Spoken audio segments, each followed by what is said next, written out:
نبی اور رسول فرق ہے. ہر نبی رسول نہیں ہوتا، ہر رسول نبی ہے. یعنی نبی عام ہے، رسول خاص ہے. نبی کو جب کسی خاص قوم کی طرف معین طور پر بھیج دیا جاتا ہے تب وہ رسول ہو جاتا ہے.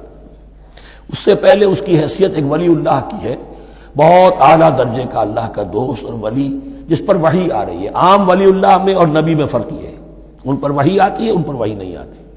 لیکن اس نبی کو اگر اب آپ بھیج دیں گے کہ جاؤ اذهب الى فرعون، اب وہ رسول ہو گئے. جاؤ اب مدین کی طرف، الى مدین اخاہم شعیبا، اب رسول ہو گئے. تو یہ فرق ہے نبی اور رسول کا. اسی اعتبار سے ہر نبی ہر حال میں نبی ہے، لیکن اس کو اضافی کیفیت ملتی ہے رسول کی. اور ایک بات یہ نوٹ کر لیجئے، نبیوں کو قتل بھی کیا گیا ہے، رسول قتل نہیں ہو سکتے.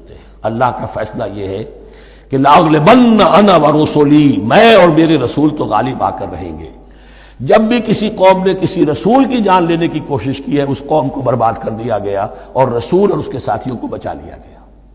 یہ معاملہ ہوا ہے اللہ کا تمام رسولوں کے ساتھ، نبیوں کے ساتھ نہیں. حضرت یحییٰ نبی تھے، قتل کر دیے گئے. حضرت عیسیٰ رسول تھے، قتل نہیں کیے جا سکتے تھے، ان کو زندہ آسمان پر اٹھا لیا گیا. اب وہی دوبارہ آئیں گے. تو رسول جو ہے وہ قتل نہیں ہوتا. اور اسی اعتبار سے حضور کی بڑی گہری تمنا تھی، لَوَدِدتُّ أَنْ أُقْتَلَ فِي سَبِيلِ اللَّهِ ثُمَّ أُحْيَا ثُمَّ أُقْتَلَ ثُمَّ أُحْيَا. میری بڑی خواہش ہے میں اللہ کی راہ میں قتل ہو جاؤں، پھر زندہ کیا جاؤں، پھر قتل کیا جاؤں، پھر اللہ کی راہ میں پھر زندہ کیا جاؤں، پھر قتل کیا جاؤں. لیکن اللہ نے یہ خواہش آپ کی پوری نہیں کی، اس لیے کہ آپ اللہ کے رسول تھے.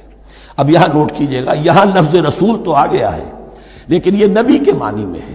قفینا من بعدہ بالرسل، اس لیے کہ رسول حضرت موسیٰ کے بعد حضرت عیسیٰ ہی ہے. درمیان میں پروفٹس ہیں، یہ prophets of the old testament, یہ انبیاء ہیں، لیکن ان کے لیے لفظ رسول آ گیا.